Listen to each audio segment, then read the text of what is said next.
Hello, everybody, and welcome to another Saturday morning where we take time out not only to showcase the blogs on the personal blog roll, you know, that one down there, but we also get to interview the bloggers and the photographers. And I really am thankful that J. Eric Smith has decided to join us this Saturday morning. He is a well-written author and blogger. He's worked on several group and community blogs in the past, and he's probably the most knowledgeable and rabid residence fan that I happen to know. J. Eric Smith, it is such a pleasure to have you here this Saturday morning. How are you doing today? I'm doing real well, Chuck. I appreciate it. It's just great to having read you on a regular basis for all these years since I left Albany. It's great to hear your voice and see your face again, one-on-one and shared with your readership. So I appreciate the opportunity to do that. I'm glad to have you here. First of all, let's talk about where your blog originally began. How did you go into the internet world first? I've been in the internet since before the web. So I first got online in the early 90s through CompuServe. There was a forum way back then called the RockNet forum. I became what was called a sysop.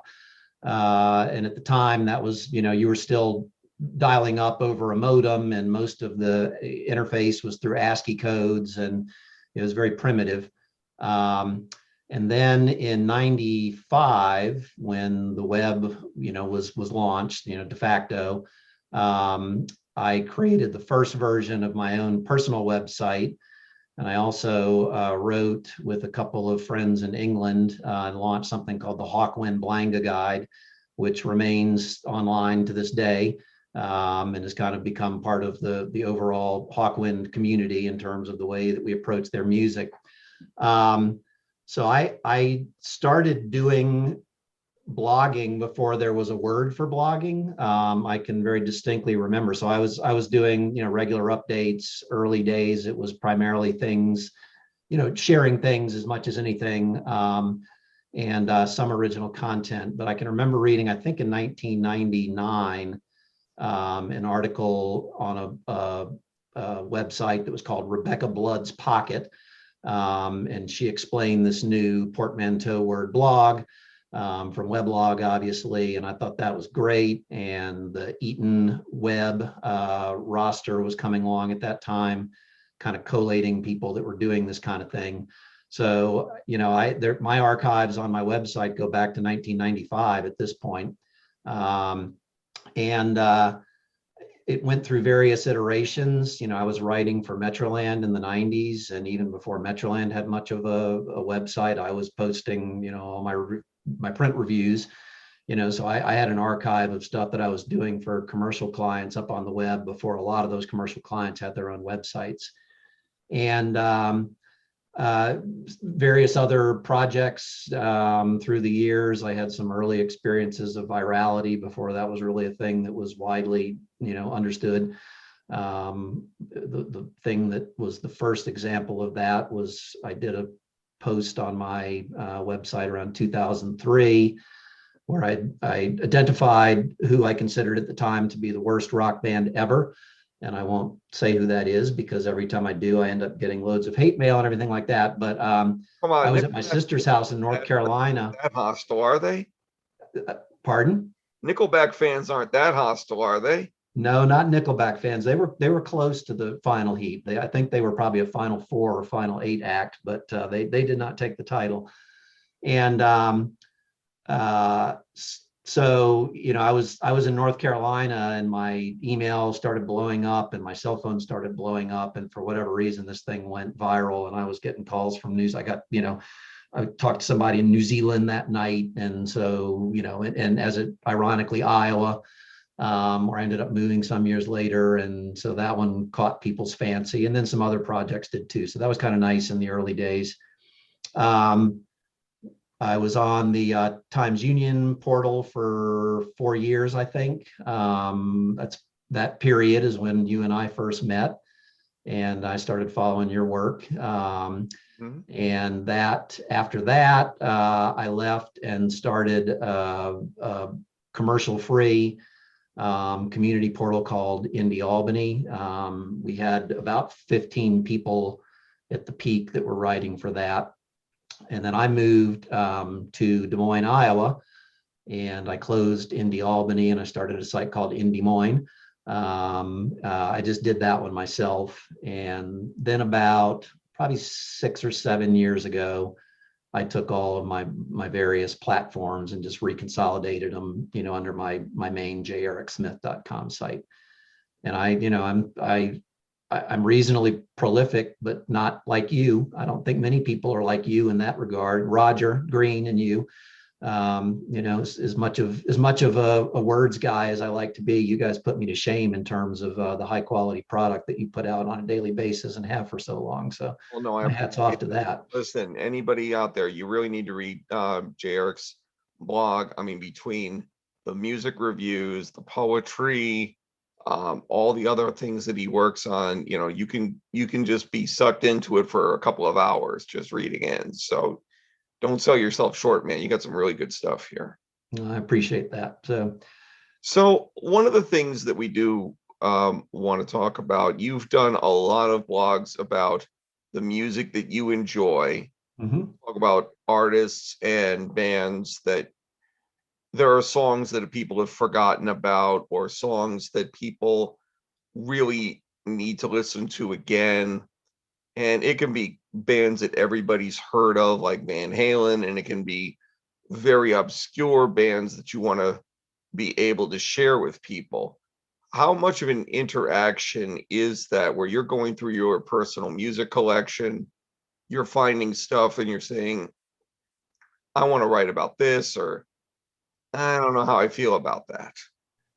It's sometimes there's series or things that I plan out. Sometimes I'll hear something that I've forgotten about or haven't heard in a long time, and it'll spark me to thinking about it. And I like using the website as a way to share music itself, and perhaps introduce people to things. And then just oftentimes it's whatever that song or artist or album or whatever it might be that kind of gets the juices flowing, makes me think about that I want to share that and put that out, in my public platform, rather than just knocking it around inside my head. I've done, as you do, with your K-Chuck Radio, I've done different series over the years. I've done, one that was called 5 Songs You Need to Hear. And last year I did a series, having worked as a professional music critic, and everybody just knows that I'm a music nerd. I always get that question of what's your favorite band or who's your favorite group? And I've generally, over the course of my life, I've dissembled on answering that question. And truthfully, I mean, it's kind of, again, round shouldering it, but usually I just say, I like anything done well. And I mean that. I mean, it's true. I listen to so many different kinds of things, and I appreciate different things. But I did go back through my lifetime of listening and kind of said, okay, how would I define what is a favorite band, favorite group? And at different periods of my life, who would have answered that question? And so I did kind of a long series on that was, by my own traffic standards, it was a popular series. So I expanded that, and I've been working on that this year. I actually set up a list of 52. So not the top of the heap, but stuff that I really like and I have a lot of background with. And, the goal is to try to just do one of those pieces a week, although I'm ahead of the curve at this point. And as you said, it's everything from, I think the last one I did was Van Halen. No, the last one I did was Bauhaus, fairly arcane, influential, but arcane. The one before that was Van Halen, Cat Stevens. A little bit arcane as well. Yeah. And so, it just, I love music. It's on pretty much all the time around my house, when I'm walking or doing whatever I do. Although when I'm out in the countryside and hiking, I don't wear headphones, but in the car, I would say on average, there's probably something spinning, 8 hours a day around my house.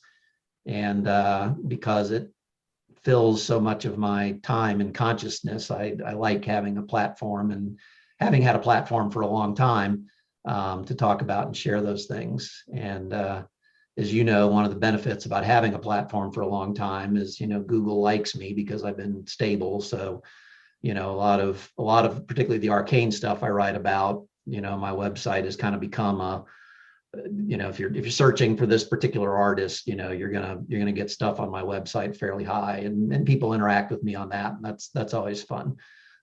Even the hate mail that comes in can be fun if I take it, in the spirit of this is just somebody lashing out for whatever reason they want to lash out. And of course, many of these artists are getting their own special renaissance. I've actually two bands that I used to actually play on college radio, not current college radio, but college radio back in the day, Yeah. were Cold Chisel, the Australian pub rock band. Okay. See songs like Caisson, Flame Trees, When the War Is Over, and Midnight Oil, probably one of the loudest non-AC/DC rock bands out of Australia. Yep. Well, apparently they both recently received major awards for songs that they recorded in 2020 that actually got modern airplay. So there's a lot to be said about, artists who are in a certain time period. They're not limited to that time period anymore. Nope. Yeah, and Midnight Oil did do a new EP this last year too. The Makarata project, really good. Play. They've worked to support Indigenous rights in Australia for so long. So on this album, they decided to actually collaborate. So every one of the songs has got a native person that's participating, either as a lyricist or vocalist or guitarist. It's a fascinating record. Oh yeah, and Peter Garrett hasn't lost a step. No, he's amazing. I was sad. Literally, I think the day after I got the album, I read that Bones Hillman, their bass player, had died. He'd emigrated to the U.S. and kind of become a prominent session guy down in Nashville, I think. And he passed from cancer. So I guess it was good that I think it debuted certainly in the top 10 in Australia, if not number one. So people were really excited to have them back. And it's good when somebody comes back like that and produces something that isn't embarrassment to the catalog, Now, you also on your blog delve into writing and poetry. Mm-hmm. And a lot of the poetry that you've written, is extremely meaningful and verbose and provocative. Where does the inspiration for some of your more devout and thick, shall we say, poetry come from? Boy, that's a good question. I don't know. It just turns of phrases or observations stick in my head. I've done less of that in the last couple of years. One of the things I did on my website in 2004, that was the one year that I was a daily blogger. So I wrote and posted a poem a day, 365 or six days, whatever it was, a leap year, I guess. And in that, the discipline of doing that, I found quite helpful and effective. It got me very attuned to seeing and hearing and capturing and recording things that I might not have, everything from waking up and writing down dream phrases or dream scenes to seeing things out and about, to reading things or what was in the news or whatever, and of those 366 poems for that year, probably a dozen of them saw publication in some form or another. I did a chapbook of the ones that were the best, and a lot of them were crap, quite frankly. But the discipline of doing that every day for a year allowed me to produce things that I don't think I would have produced absent doing that. And so sometimes, even now, something, a turn of phrase, an image, something will come to mind that I feel like the only way that I can do anything with that is in a poetic structure. But I'm not being as disciplined about that as I once was. I periodically think I should do another project like that. I did short stories a couple of years back. I only did one a month. but that was another project of, giving myself a structure and, making sure that I worked within that structure to get done what I wanted to get done. And, I was happy with the collection that I amassed at the end of that year. And actually, I signed a book contract with a collaborator about a month ago, not for the short stories. It's a nonfiction work that we will be delivering in 2022, but I am shopping the short story collection. If any literary agents out there are interested in a complete and fully edited 60,000 word collection. Hey, literary agents, we got a person here you might want to talk to. So one of the things that had always impressed me about what you've been working on is you always find an inspiration somewhere, anywhere. You were talking a minute ago about pulling things out of your dreams, probably pulling things out of a walk.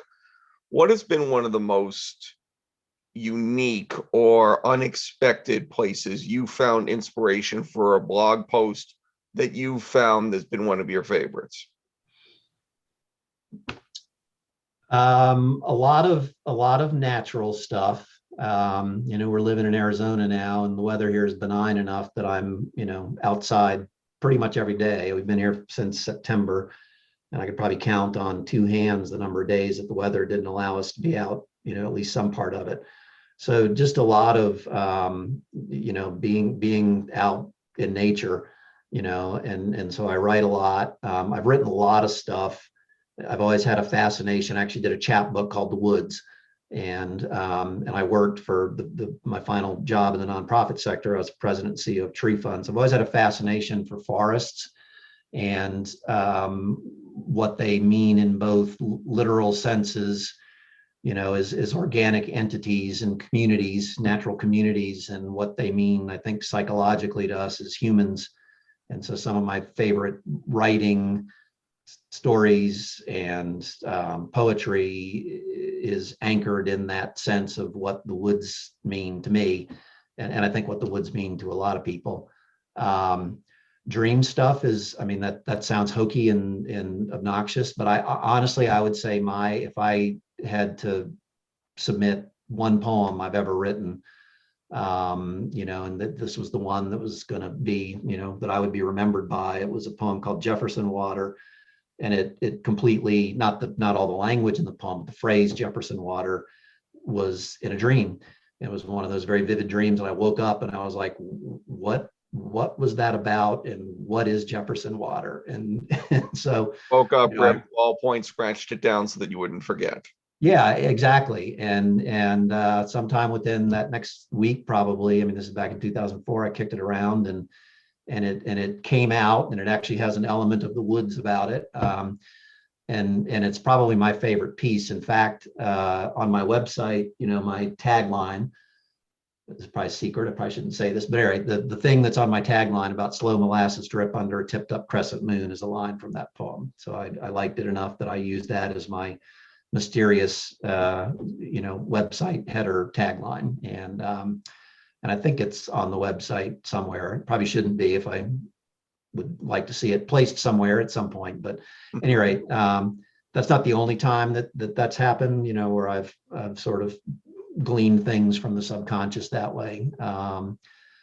I try not to be, by academic background and training and work experience, I'm kind of a political beast, but I try not to, get into writing partisan politics, but I do occasionally find motivation to write, either policy pieces or policy interpretation, or pieces that are sort of designed to look at contemporary issues through a, better angels of our nature lens, which I believe in. One of the things that has been in your blog, and for those who are new to reading your blog, you do a thing called the Tour de Trees. Yep. You explain to new viewers what the Tour de Trees is. All right. So I was, as I'd mentioned, my last full-time gig that I retired from in November 2019, I was the president and CEO of an organization called Tree Fund, which is based in the Chicago suburbs, Naperville. And the name is an acronym for Tree Research and Education Endowment Fund, and the focus of the organization is on urban forestry and arboriculture. So it's, obviously we want the Amazon rainforest and all sorts of things to be saved, but we really focused as an organization. The phrase I always used was the trees we live with. Trees did not evolve to grow in isolation in concrete boxes. They did not, evolve to grow out of sidewalks. They did not evolve to be sprayed with salt, in the wintertime, et cetera, et cetera. So there's a significant science, to the care and maintenance of trees in urban spaces, in ways that maximize the benefit of trees, because having trees in urban spaces is a great boon in a variety of health and societal fashions. So the Tour de Trees is an annual cycling event. And it was, I would think this year would be the 28th year that they've run it. Every year it goes to a different part of the country. And generally it's 6 days of riding and one sort of, roll-in day or roll-out day. Distance is usually, I think the shortest one I rode was about 480 miles. The longest one was in the high 600s, I think. I did the longest single day I've ever done on a bike, which is 128 miles in my native state of South Carolina. So it's a big fundraiser, but it also is a big community engagement event. So because it goes to a different part of the country every year, we use it to do school programs and outreach. And, when the line of riders comes through town, it's good advertising. Now, 2020, obviously, as happened with a lot of things, it was supposed to be in Colorado and was called off. So we did a virtual Tour de Trees. I was in Iowa at the time, so I rode I did 300 miles in 4 days, I think was my personal virtual Tour de Trees. They're planning to go to Colorado at this point this year, so I hope that happens. If not, they'll do another virtual model of it. But, if it doesn't come back this year, it'll come back next year. Fantastic event, fantastic community, great people, great cause. Really, really something that I thought was special, and I was proud to participate in it and proud to be the head of the organization that benefited from it. And for those people who are interested, if they want to find out more about the Tree Fund and the Tour de Trees, is there a website that they could go to? Yeah, treefund.org. And that's the Tree Fund master website. And there's in the header, there's a pull down menu for the Tour de Trees. And that's where they'll do all the updates on whether they're going to do it virtually this year, or whether they'll actually, be riding in Colorado, which is, again, fingers crossed for the organization and for the community. I'm hoping that we're able to do that this year. All right, we're gonna have a little fun here. Why do you say uh-oh? Because I know you and I know your sense of humor, and I know that fun could be fun or fun. Well, there's a website out there called Room Rater where this one person goes and rates all these people with their Zoom squares and says, oh, you need a plant here or you need that. Tell me about the Saturn V rocket you got behind your shoulder there. It's Lego. It's the largest Lego kit that I've ever done. I've actually built it twice. I had one, and then somebody knows that I'm both a Lego nerd and a space nerd, so I was given a second one, and it was an enjoyable enough project that I built that. So it tends to be when both of the times I finished them, I've put them out on our dining room table or in the middle of the living room, and have been vetoed on that being a public part of the house. So it always hangs out in my office. So it hung out in my office at Tree Fund the whole time I was there.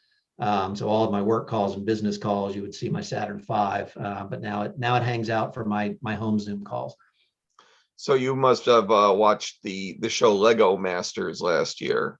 Yes. So I did enjoy that. It was nice family viewing, shall we say. Yeah. Yep. So it's one of those, for one that's like this big, it's kind of, it's different than when we were kids, you got the box or the bucket of Legos, and there's no instructions, no rules. You built whatever you wanted. So, so on the one hand, when they started making kits like this, I was kind of like, yeah, I don't know, that seems to fly in the face of it. But it's no different. I build launchable model rockets and other things like that. So, it's a model, and you build models with rules. So Rockets with the little charges that you put out there on the front lawn, and it yeah, shoots yeah. like lands in a neighbor's yard. Yes, and pretty much every rocket that I've ever built has either eventually landed up in a tree or in a neighbor's yard or on a neighbor's roof. I don't think any of them have ever been able to make it home, and retire gracefully in my office. So, Jarek, where do you think the future of blogging is going to head at this point? It's been so, in the 2000s, at the time that both of us got involved at the Times Union, it was like, this is, it's going to change the world. And this is, now there's no intermediaries between the media and the people, and instant, all that kind of stuff. And on the one hand, that was true, but on the other hand, media has filters, editors, fact checkers, things of that nature. At least it's supposed to. Not a lot of it doesn't anymore, but so it didn't change the world. I think it was a place where a lot of the comment section toxicity and anonymous sniping and all that kind of stuff probably arose. I saw it more in the early days of blogging than I did when Facebook and Twitter really took off. It's kind of like Facebook and Twitter. People learned how to be horrible on blogs, and then they took it to the other social media platforms. So on the one hand, I think that the promises of how blogging was going to change the world were hyperbolic. But on the other hand, I think what people have been saying for the past, I don't know, 5 years, 8 years, that blogging is dead. I think that also is overstated.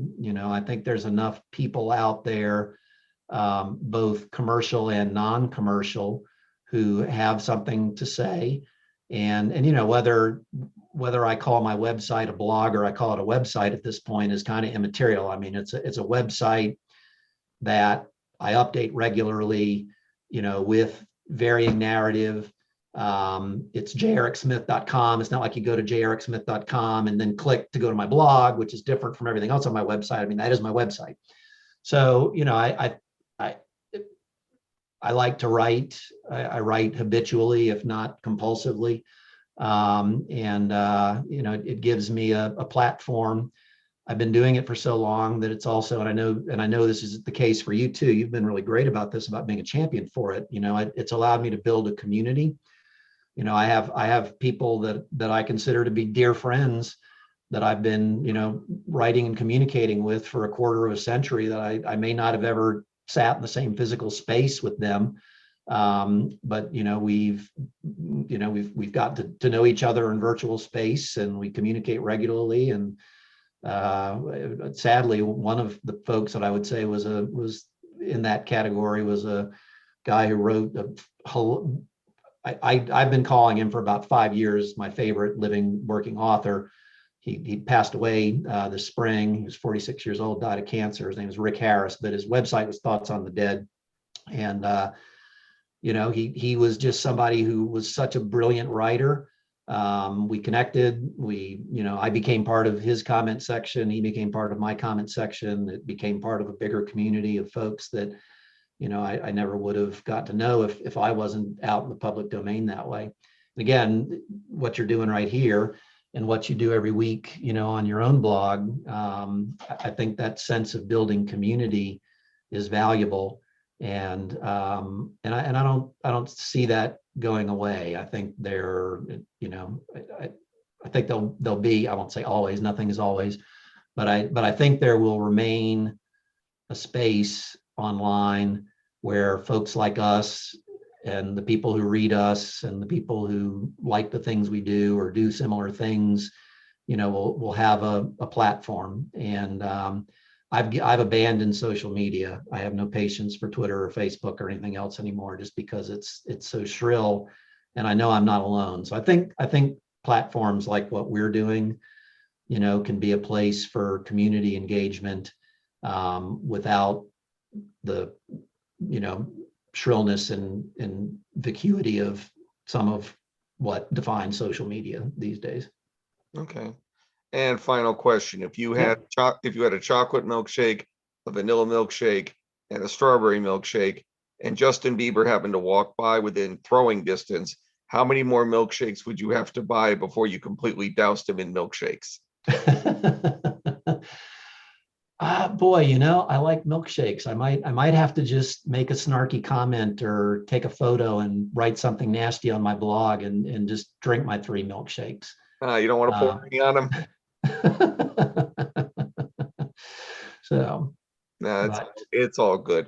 Anyway, for those of you who do want to read more about J. Eric Smith's blogs and his writings, his poetry, his reviews of music and life in general, go to the website jericsmith.com, and you can search through, was it 3 decades of writing, I believe. a lot. I generally try to keep about 1,200 articles online at any given point. I've destroyed probably twice that many, or removed them. So I like my full archives don't exist anymore. So I like the concept of the sand mandala, where you make something beautiful and then it feels good to let it go. So, but there's about 1,000 to 1,200 pieces at any given time that are up on my website going back into the 90s.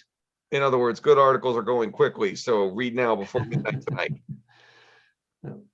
J. Eric Smith, thank you so much for being part of our Saturday. Thank you, Chuck. It was great to talk to you, and I appreciate it.